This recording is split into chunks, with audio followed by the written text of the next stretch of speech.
Hi. Welcome to Art Discourse. This is a show where Kyle and I just basically have a casual conversation with each other based on questions that have been submitted to us over the years by people like you. Hello, it's me again. I'm calling from a faraway land.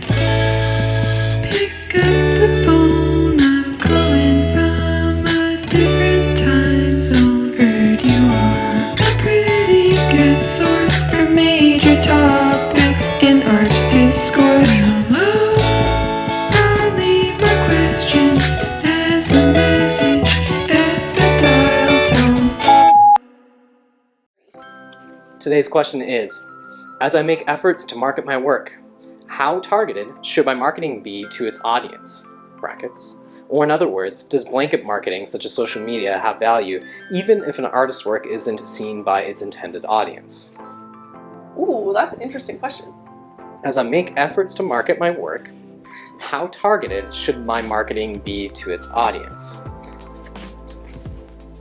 Oh, that's a good one. Yeah. I think you should target your audience. I think trying to sell your artwork to a whole crowd of people who aren't interested in art is going to result in no art sales. But that doesn't mean that it wouldn't happen. I think you should, I feel like a two-prong approach? maybe. I think with any good sort of business advice, you would be told to think about who your ideal audience is and speak directly to them. And if there's spillover to other audiences and they're into it, then they're also your ideal audience, and that's fine.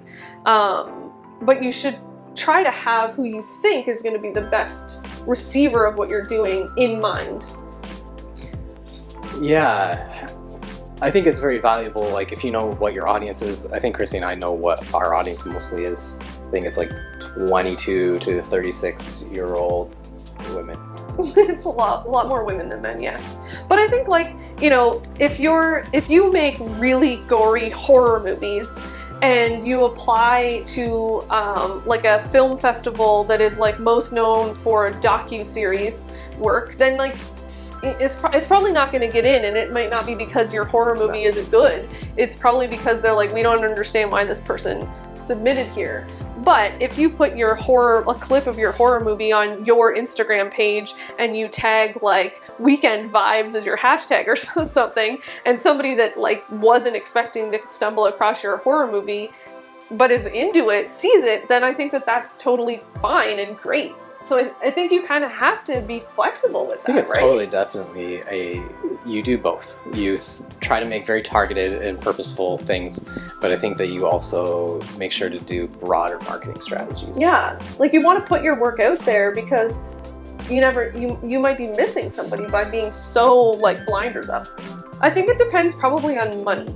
I think it. I think that if you can market online at no expense to yourself or very nominal expense, then I don't think if you're putting stuff up on social media, then there's a good chance that you're gonna really widen your reach and probably get people interested in what you're doing that you wouldn't have expected otherwise. But if you're starting to invest real dollars, if you're wanting to take out ads, I think it's hard to answer these without thinking about the Residency, because that's really the only place that I've marketed that something that cost money to market. When we're marketing an open call for the Residency, for example, yeah, I'm being very targeted. I'm only connecting with spaces online that market open calls for artists. I'm not writing to just any old website to have our Residency marketed. I'm wanting to talk to artists because that's who our audience is.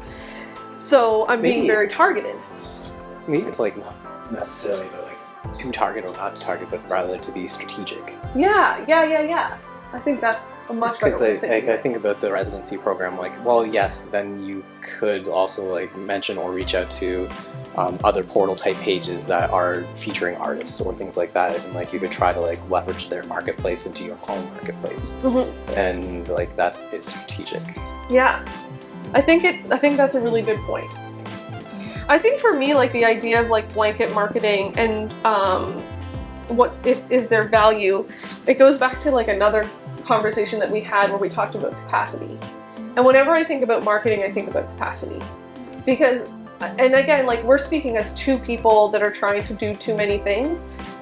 And so capacity becomes a real big issue. Yeah. So if I'm trying to like market on every platform online that's available to me, and I'm trying to make all of that engagement very unique and special to those specific places, and what I mean by that is like on Twitter trying to be as like witty and clever as I possibly can with like whatever character number there is. I don't go on Twitter a lot anymore. And then on Pinterest trying to like custom design like beautiful Canva layouts that entice people to go to my website, and then on the website having like very like long, thoughtful, like journalistic blog entries, and then on Instagram creating like a perfect color tone.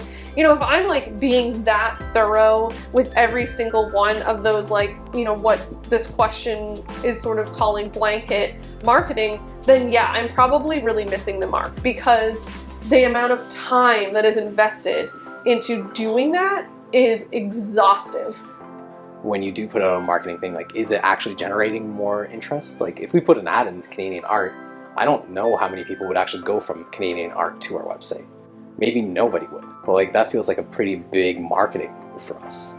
Yeah, I think you have to be like also kind of open to the fact that like it isn't all visibly transferable. Like if you go and speak on the radio, people might not say, oh, I found out about you because I heard about you on the radio. Yeah. But it's like that old sort of like ad like mindset of like, you want to try to be in as many places as you possibly can. So if you are in a position where you can, you know, put out a paper, like a real physical ad in something that feels connected to what you're doing. So, you know, thinking a bit more targeted in that sense. So for Kyle, using Canadian Art Magazine is a good example, because, you know, we probably wouldn't pay for an ad in Martha Stewart. One, it would be, I'm sure, insanely out of our price range. But also, you know, that's maybe an audience that's a bit too broad for the niche that we're in. You know, maybe uppercase is probably a better level of advertising for us to invest in. It's a smaller publication, focused in the arts, really hyper-focused in more of like paper goods and craft and traditional making. And so that's a good place to think like targeted. Yeah. And then I've completely lost track of what my point was. Ultimately, it comes down to strategic marketing. It's not about whether a blanket one is better or a targeted one better. It's about which one performed better. So something I like about the digital world is that analytics are usually attached to things, and you're able to like kind of track and see how something is performing. So I would say, like, whatever you do, what's most important is like when you do implement a marketing strategy is to kind of establish, they're not benchmarks. Kind of like take a look at how your website is performing now and how it might perform afterwards, and take a moment of like, okay, I put out this marketing here and I saw these things increase or these things decrease. Yeah. Because I think that even if you're targeting your market, like what's important is like how those things are converting into numbers. And in order to kind of like start understanding that, you need to kind of be very aware and set those variables to begin with. Like take a good look at like your analytics for your website or for things like that, and then see how these programs affect those. You know, if you like keep putting out marketing and no sales are happening, well, I think that you need to change your marketing. Or if like you start seeing sales happen, like reflect back and be like, okay, well, what marketing did we put out? Maybe like sometimes it is just like by luck or by chance, but usually there's a correlation between the things, and you can start looking at those patterns and you can start seeing like what is a more effective marketing place. Because maybe it is more effective to market to a broader audience to generate 2 or 3 sales, as opposed to marketing towards a single targeted audience and only generating 1 to 2 sales. I would say also like, you have to see like whatever that ideal person is, maybe as like a bit of a moving target. I think sometimes a lot of artists, and I can speak from personal experience, that I think and especially at the beginning, I'm like, I'm my market, I'm my ideal market.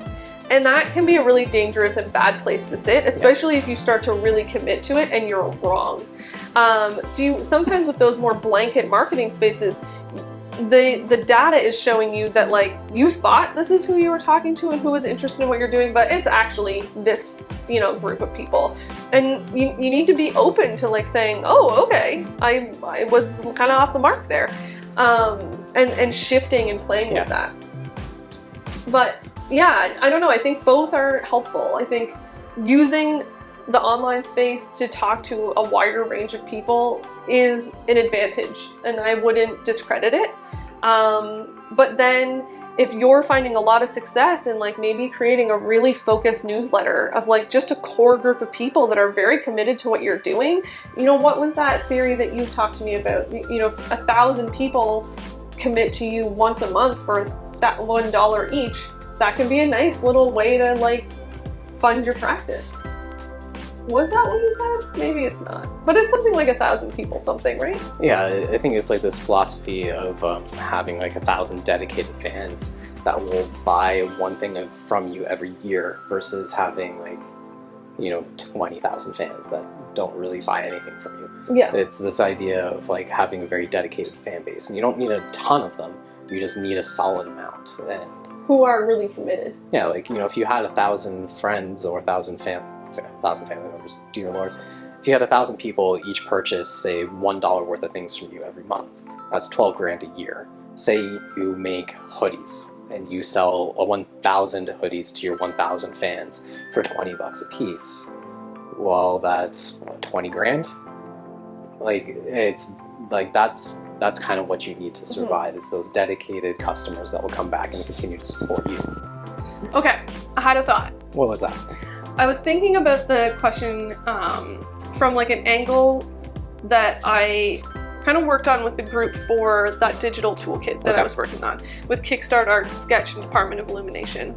And when we were talking about marketing with the different experts, something that came up over and over again was thinking about your hub and what your hub is, and then all the different ways that you can direct someone or people to that particular place. Okay.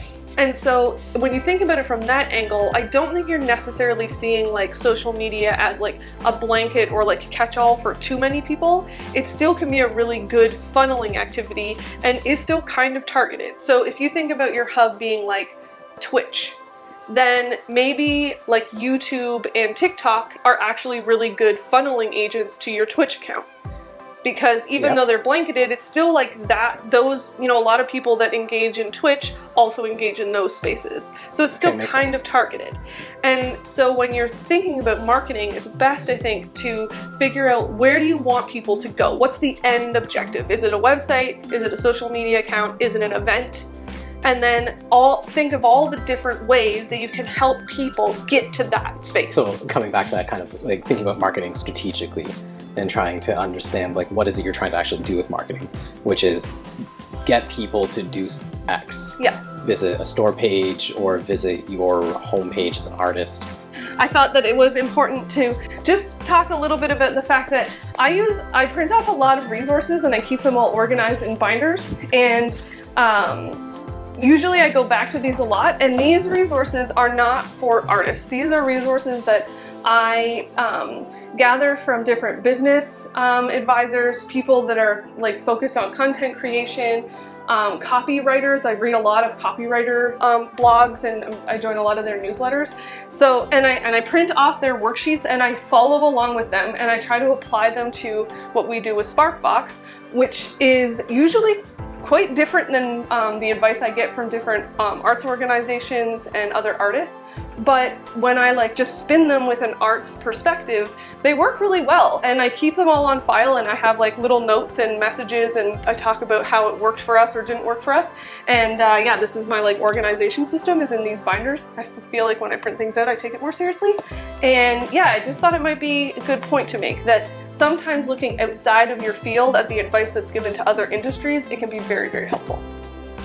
Let us know how you share and market what you're making, especially if you're working outside the visual arts or, you know, in like arts education. Like we are really fascinated with how musicians, dancers, people in theater, you know, what are your strategies for connecting and making space and drawing interest in your creative pursuits? Let us know in the comments below.